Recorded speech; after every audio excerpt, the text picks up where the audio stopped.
안녕하세요. HTTP 완벽 가이드 웹은 어떻게 동작하는가 7장 캐시 부분의 발표를 맡게 된 박형근입니다. 우리는 어떻게 캐시가 성능을 개선하고 비용을 줄이는지, 그 효과를 극대화하기 위해 캐시를 어떻게 사용해야 되는지 이번 발표를 통해서 알아보겠습니다. 웹 캐시는 자주 쓰이는 문서의 사본을 자동으로 보관하는 HTTP 장치입니다. 다음 4가지는 캐시를 통해 우리가 얻을 수 있는 4가지 혜택 등입니다. 첫 번째는 불필요한 데이터의 전송을 감소시키고, 두 번째, 네트워크 병목을 감소시키고, 세 번째, 원 서버의 부하를 감소시키고, 네 번째는 거리에 대한 지연을 감소시킵니다. 우리는 이번 장에서 이 4가지를 알아보겠습니다. 만약 100명의 클라이언트가 서버에게 같은 페이지를 요청하게 된다면 서버는 100번의 응답을 하게 됩니다. 똑같은 페이지를 그렇게 여러 번 보내는 것은 불필요한 데이터 전송이라고 말할 수 있습니다. 이는 전송 속도 감소와 서버에 대한 부하로 이어지게 되는데요. 그렇기 때문에 캐시를 통해 서버 응답을 캐시에 보관하여 낭비를 줄일 수 있습니다. 서버는 첫 번째 서버 응답을 캐시에 보관하게 되고, 그 이후의 응답들은 모두 캐시에서 처리되기 때문에 이러한 불필요한 데이터 전송을 막을 수 있습니다. 캐시는 또한 대역폭 병목 현상을 줄여줍니다. 많은 네트워크가 원격 서버보다 로컬 네트워크 클라이언트에 더 넓은 대역폭을 제공합니다. 네트워크 속도는 가장 느린 속도에 맞춰지기 때문에 웬 대역폭이 있을 경우 느린 속도가 되게 됩니다. 이를 막기 위해 빠른 랜에 있는 캐시로부터 사본을 가져오게 된다면 웬 대역폭을 사용하지 않음으로써 네트워크 속도는 빠르게 유지될 수 있습니다. 이를 대역폭 병목을 해결한다고 말할 수 있을 것입니다. 캐시로 해결할 수 있는 세 번째, 네 번째 문제인 플래시 클라우즈 그리고 거리로 인한 지연입니다. 플래시 클라우즈란 갑작스런 요청 쇄도라고 말할 수 있는데요.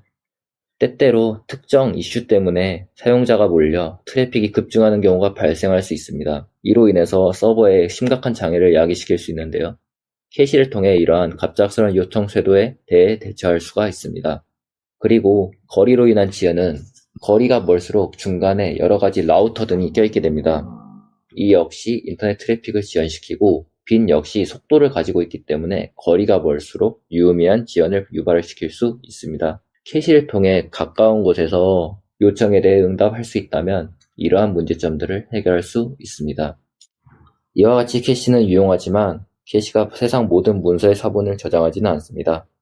캐시의 요청이 도착했을 때 그에 대응되는 사본이 존재하여 요청을 처리하는 경우 이를 캐시 적중이라고 부릅니다. 만약 대응되는 사본이 없다면 그냥 원 서버로 전달되기만 할 뿐이고 이를 캐시 부적중이라고 부릅니다.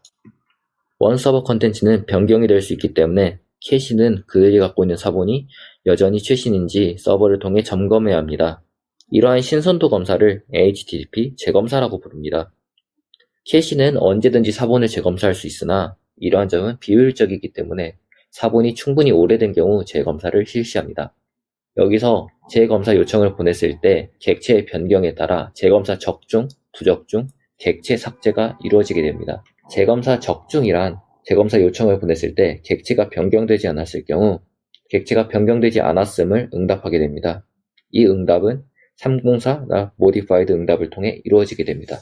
반대로 서버 객체가 캐시된 사본과 다르다면 평범한 HTTP 200 OK 응답을 클라이언트에 보내 재검사가의 부적중을 알리게 됩니다.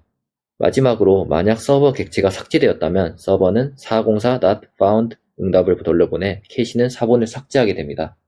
이런 재검사 요청은 if, modified since 헤더 등을 통해 이루어지게 됩니다. 적중률이란 캐시가 요청을 처리하는 비율을 말합니다. 바이트 적중률은 캐시가 얼마나 큰 문서를 캐시 적중시켰는지를 말하고 있습니다.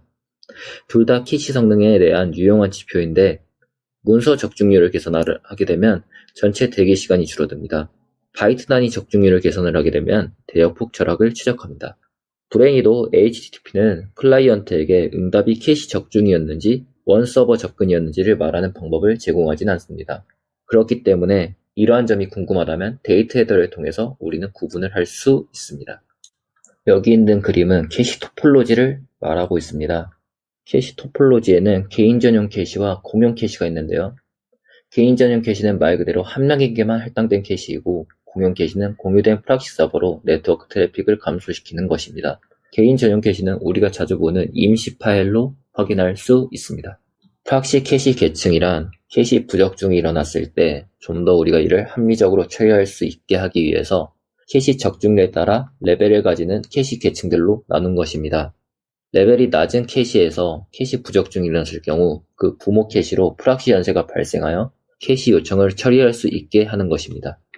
몇몇 네트워크 아키텍처는 단순한 캐시 계층 대신 복잡한 캐시망을 만듭니다.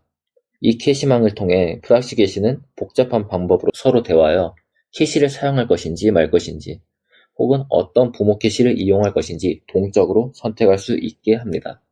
캐시 처리 단계는 여기 있는 7단계로 나눌 수 있습니다. 각각의 단계는 매우 직관적인 명칭입니다. 요청받기, 파싱, 검색, 신선도 검사, 응답 생성, 발송, 로깅으로 단계가 이루어집니다. 이러한 정도만 아시고 넘어가시면 될 것 같습니다.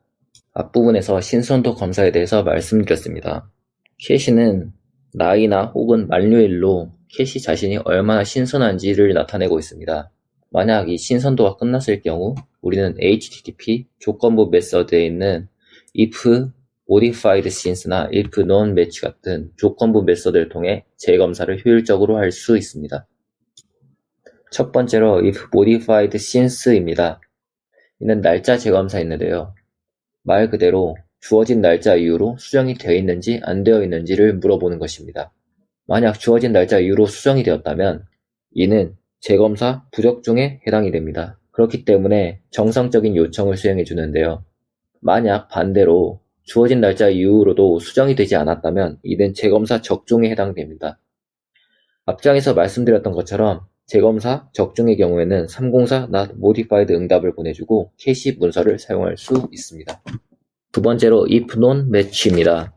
이는 엔터티 태그 재검사인데요. 문서의 태그를 비교해서 변경되었다면 새로운 문서를 제공합니다. 그림을 보시면 캐시는 이 태그 버전 2.6의 문서를 가지고 있습니다. 이를 서버에게 if non match를 통해 자신의 버전이 2.6임을 알려주는데요. 마침 서버가 가지고 있는 문서의 버전 정보도 2.6입니다. 서버는 304 not modified를 통해 캐시가 가지고 있는 문서의 사본이 원 서버의 것과 동일함을 알려주고 이 태그의 버전 2.6을 다시 명세해서 보내줍니다. 이러한 이 태그는 강한 검사기라고도 부르는데요. 강한 검사기는 콘텐츠가 바뀔 때마다 바뀝니다. 반대로 앞서 설명드렸던 날짜를 통한 비교는 약한 검사기라고 부르는데요.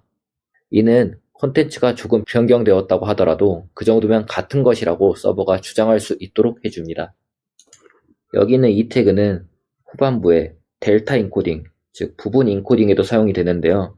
이번 장에서 설명드렸던 신선도 검사와 재검사 부분에 대한 내용은 15장 엔터티와 인코딩 부분에서 15.8 검사기와 신선도 부분에서 자세히 다루고 있으니 그 부분에서 확인해 보시면 더욱 좋을 것 같습니다.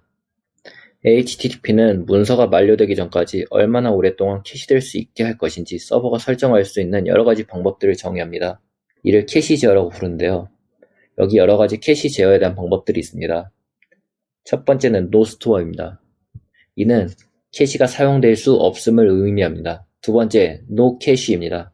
이는 얼핏 보면 캐시를 사용하지 말라고 하는 의미와 비슷하게 보일 수 있지만 사실은 재검사 전까지는 캐시를 사용하지 말아라 라는 의미입니다.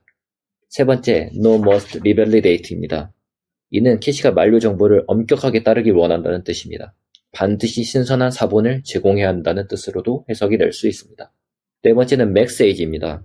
이는 캐시의 나이를 설정해 이 나이 동안은 신선함을 유지하고 그리고 그 나이를 초과할 경우 캐시가 신선하지 않음을 의미하는 방식입니다. 다섯 번째는 expires 응답 헤더입니다. expires는 만료라는 것을 의미하는데요. 실제로 캐시의 만료 날짜를 설정해 그 날짜 전까지는 문서가 신선함을, 그 날짜를 넘어갈 경우 이 문서는 더 이상 신선하지 않음을 의미하는 것입니다. 마지막으로 휴리스틱 만료입니다. 만약 max age 헤더나 expires 헤더 중 어느 것도 없다면 캐시는 경험적으로 최대 나이를 계산해야만 합니다. 이때 사용되는 게 휴리스틱 만료인데요. 만약 문서가 오랫동안 변경이 되지 않았을 경우 앞으로도 문서가 변경되지 않을 것임을 추측하고 반대로 문서가 자주 변경이 되었을 경우 이 문서의 변경 가능성이 높다고 판단을 하는 것입니다. 이로써 우리는 우리가 평소에 자주 사용해왔던 캐시에 대한 정보를 알게 되었습니다. 이 책 이후에도 여러 가지 중복된 내용들이 자주 나오기 때문에 더 자세한 내용이 궁금하시다면 이 책을 구매하시고 공부해 보시는 것을 추천드립니다. 이로써 발표를 마치겠습니다. 감사합니다.